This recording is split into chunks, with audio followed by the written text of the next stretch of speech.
చందమామ కథ, బేతాళ కథలు, పరుసవేది. పంతం గల విక్రమార్కుడు చెట్టు వద్దకు తిరిగిపోయి శవాన్ని దించి భుజాన వేసుకుని మౌనంగా శ్మశానం కేసి నడవసాగాడు.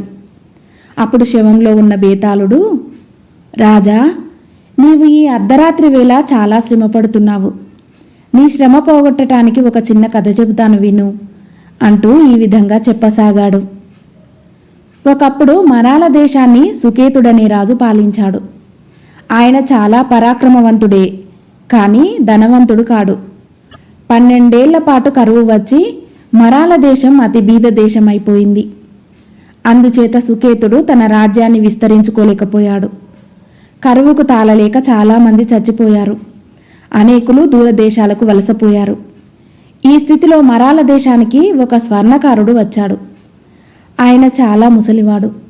ఆయన పేరు విశ్వకర్మ. విశ్వకర్మ సుకేతుడి దర్శనం చేసుకొని, మహారాజా, నేను చాలా కాలంగా పరుసవేది విద్య కోసం పాకులాడుతున్నాను. ఒక్క ఏడాది గడువిచ్చినట్టయితే నేను అంతులేని బంగారం చేయగలుగుతాను. అంతదాకా నన్ను తమరు పోషించగలరా అని అడిగాడు. ఈ విశ్వకర్మ సహాయంతో బంగారం తయారు చేసినట్టయితే తన దేశానికి దారిద్ర్యం తీరిపోయి మంచి రోజులు వస్తాయని సుకేత మహారాజుకు తోచింది.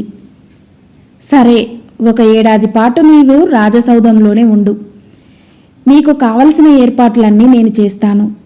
ఆ తర్వాత నువ్వు చేసే బంగారంలో 1 వీసం నీవు ఉంచుకొని మిగిలినదంతా నాకు ఇవ్వాలి అని సుకేతుడు విశ్వకర్మతో అన్నాడు. విశ్వకర్మ సమ్మతించాడు.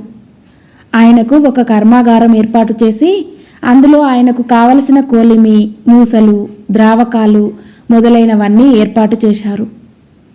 లోహాలు ఇచ్చారు. అందులో ఆయన ఒంటరిగా కూర్చొని అహోరాత్రులు పనిచేస్తూ వచ్చాడు.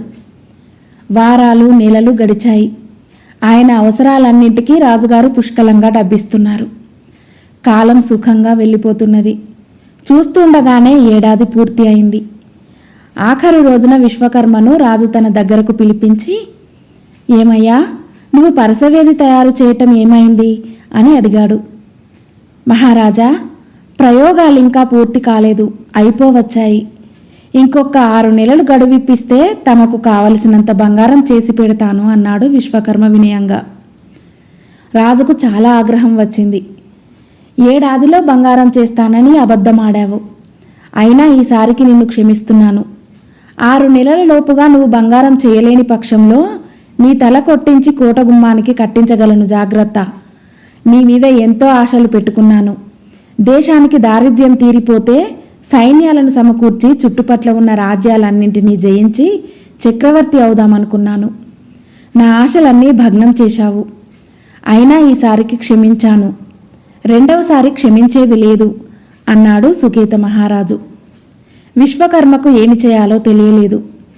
అతనికి బంగారం చేయటం రాదు. ఆ విద్య కోసం జీవితమంతా ధారపోసి ముసలివాడైపోయాడు. పొట్ట గడవక అబద్ధాలతో వారిని వీరిని మోసం చేస్తూ ఇంతదాకా తీసుకువచ్చాడు. ఈ ఏడాది లోపల తనకు చావు రాకపోతుందా అనే ధైర్యంతో సుకేత మహారాజును ఏడాది గడువు అడిగాడు. కానీ చావు రాలేదు. బలవంతపు చావు చావటం విశ్వకర్మకు ఇష్టం లేదు. ఇప్పుడు తనకు ఇంకొక 6 నెలలు గడువు దొరికింది. కానీ ఆ తర్వాత ఏం చేయాలో ముసలివాడికి బోధపడలేదు. అతడు అక్కడి నుంచి పారిపోదామని చూశాడు. కానీ సాధ్యపడలేదు. రాజు ఆయన వెంట రాత్రింబగళ్ళు భటులను కాపలా ఉంచాడు. రాజుగారు అన్న మాటలు ముసలివాడి చెవులో గింగురుమంటుండేవి. ఆయన తనకు బలవంతపు చావు తప్పదని నిశ్చయించుకున్నాడు. 6 నెలలు గడిచాయి. విశ్వకర్మను రాజుగారు పిలిపించి, బంగారం సంగతి ఏం చేశావు అని అడిగాడు. మహారాజా, బంగారం చేసే గీత నా చేతిలో లేదు. నాకు బ్రహ్మ 1000 ఏళ్ళు ఆయుర్దాయం ఇచ్చినా నేను బంగారం చేయలేను అన్నాడు విశ్వకర్మ నిర్భయంగా. ఇందుకుగాను నేను నీకు విధించబోయే శిక్ష తెలుసు కదా అన్నాడు సుకేత మహారాజు కోపంగా. నన్ను ఏలినవారు శిక్షించనవసరం లేదు. బంగారం కంటే కూడా మీకు ఎక్కువగా పనికి వచ్చేది, మేలు చేసేది కనిపెట్టాను అన్నాడు విశ్వకర్మ. ఏమిటది, వెంటనే చెప్పు అన్నాడు రాజు అనుమానంతో. వెండి, అది మామూలు వెండి కాదు, కొన్ని మూలికలతో శుద్ధి చేసిన వెండి దానివల్ల నాకేం లాభం అని రాజు అడిగాడు. మహారాజా, ఆ వెండితో రేకు తయారు చేసి తమ కరవాలం పిడికి తొడుగు తయారు చేస్తాను. ఆ కరవాలం తమరు చేతబట్టినట్టయితే ఎంత బలమైన శత్రువు కూడా దానికి ఆహుతి కావలసిందే. మీకు కావలసిన బంగారం అంతా అది సంపాదించి పెడుతుంది అన్నాడు విశ్వకర్మ. నన్ను మరొకసారి మోసగించుతున్నావా అని రాజు అడిగాడు. మహారాజా, తమరిని మోసగించి నేను ఎక్కడికి పారిపోగలను? నేను తయారు చేసిన వెండికి అలాంటి ప్రభావం లేదని తమకు తోస్తే అప్పుడే నా తల తీయించండి అన్నాడు విశ్వకర్మ. రాజు సమ్మతించాడు. విశ్వకర్మ రాజుగారి కరవాలం తెప్పించి దాని పిడికి ఒక వెండి తొడుగు చేశాడు. రాజుగారు ఆ కరవాలానికి పెద్ద ఎత్తున ఊరేగింపు, పూజలు, ఉత్సవాలు చేయించాడు. విశ్వకర్మకు ఒక జాగీరు బహుమానంగా ఇచ్చాడు. ఈ వార్త నలువైపులా పాకింది. చుట్టుపక్కల రాజులు కొందరు భయపడసాగారు. మరికొందరు ఈ వార్తలను నమ్మలేదు. ఆ విశ్వకర్మ ఎవడో చాలా తెలివైన ఘటం. సుకేత మహారాజును గొప్పగా మోసగించాడు అనుకున్నారు. త్వరలోనే సుకేతుడు తన కొద్ది బలాలను కూడబెట్టుకుని పొరుగు రాజ్యం మీదికి యుద్ధానికి బయలుదేరాడు. మహారాజా, సుకేతుడు తన కరవాలాన్ని నమ్మి కొద్ది బలంతో మన మీదికి వస్తున్నాడు.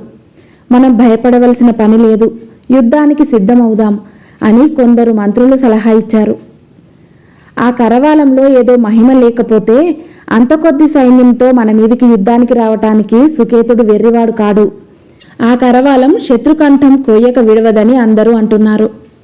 బతికుంటే బలుసాకు తినవచ్చు మహారాజా, సుకేతుడితో సంధి చేసుకోండి అని మరికొందరు చెప్పారు. పొరుగురాజు బెదిరిపోయాడు. ఆయన దూతలను వెంటబెట్టుకుని సుకేతుడి శిబిరానికి వెళ్ళాడు. సుకేతుడు తన చేత కరవాలం పట్టుకొని నిలబడి ఉన్నాడు. ఆ కరవాలంలో మృత్యుదేవత ఉన్నట్టే కనబడింది పొరుగురాజుకు. ఆయన సంకోచించకుండా సుకేతుడికి సామంతు కావటానికి సమ్మతించాడు. సుకేతుడు అతడి దగ్గర కప్పంగా చాలా ధనం వసూలు చేసి దాన్ని తన సైనికులకు పంచాడు. ఇది మొదలు సుకేతుడు ఎక్కడా అపజయం ఎరుగడు. కొందరు రాజులు మూర్ఖించి సుకేతుడితో యుద్ధానికి తలపడ్డారు. కానీ సుకేతుడు కత్తి ఎత్తి వస్తూ కనిపించేసరికి సైన్యాలు చెదిరి చిందరవందరగా పారిపోవటము, పరాక్రమవంతుడైన సుకేతుడు శత్రురాజుతో కలియబడి చంపటము జరిగాయి. ఈ విధంగా ఒకరిద్దరు రాజులు చచ్చాక సుకేతుడు దూతలను పంపితే చాలు, ఎక్కడెక్కడి రాజులు వచ్చి ఆయనకు పాదాక్రాంతులైపోయారు. సుకేతుడు వారి వద్ద నుంచి కప్పంగా చాలా ధనం గుంజుకున్నాడు. ఈ విధంగా సుకేతుడు చక్రవర్తి అయ్యాడు. మరాల దేశానికి దారిద్ర్యం తీరిపోయింది. విశ్వకర్మ పేరు శాశ్వతంగా నిలిచిపోయింది.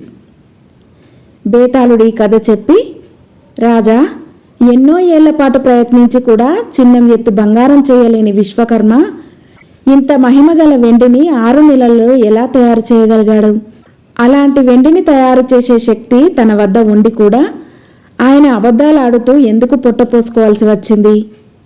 ఈ ప్రశ్నలకు సమాధానం తెలిసి కూడా చెప్పకపోయావో నీ తల పగిలిపోతుంది అన్నాడు. విశ్వకర్మ చేసిన వెండిలో ఏ మహిమ లేదు.